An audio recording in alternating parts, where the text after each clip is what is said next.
The Surgeon General recently called stress the black plague of the 21st century.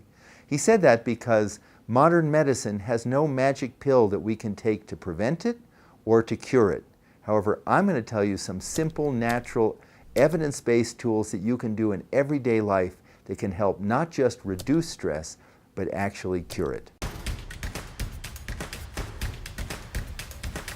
There's so much interest these days in meditation. Nobody really knows what it means. Meditation just means thinking. And it's interesting because meditation affects, a mental technique affects our body. It affects our moods and our anxiety levels and our ability to sleep. Why? Because science tells us there's a mind-body connection. Not that the mind is just connected to the body, but actually the mind and body are one.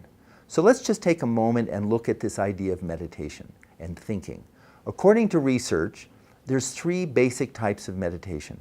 There are types of meditation called concentration or focused meditation, where that's where you want to control your thoughts. We think we have a monkey mind and we want to stop the mind from wandering. So that's a meditation where you try and clear your mind of thoughts. There's a second type of meditation, of thinking, which is called mindfulness or open monitoring. And that's where we want to emotionally disengage from the intensity of what's happening at the moment, and we want to assume sort of an equanimity and a calm. We want to step back. And then the third is called automatic self-transcending. And that's something you've probably heard of, this transcendental meditation. And in transcendental meditation, we don't mind the thoughts on the surface. We assume that there's a vertical dimension to the mind, and we access a field of calm, silence, peace that lies deep within everyone. And when we do these different meditation techniques, they have an effect on the way our brain functions, they have an effect on the way our heart functions, respiratory system, digestive system, our moods, everything, because mind and body are not just connected, our mind and body are one.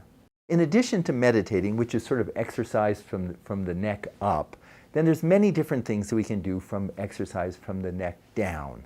And it's interesting, the most powerful tools to reduce and prevent stress are the simplest, the most everyday and common. For example, what are wonderful ways to reduce stress in addition to meditating? Go for a walk.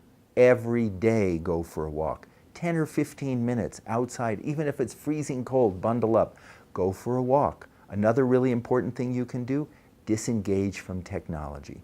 If you're starting to feel tense and you're starting to get all wound up or something like that, the tendency is to push harder. No, unplug, step away from the computer, turn off the cell phone. I'm not asking you to do it for hours, 10 or 15 minutes or an hour, and just let your brain settle down from that sort of that backlit light.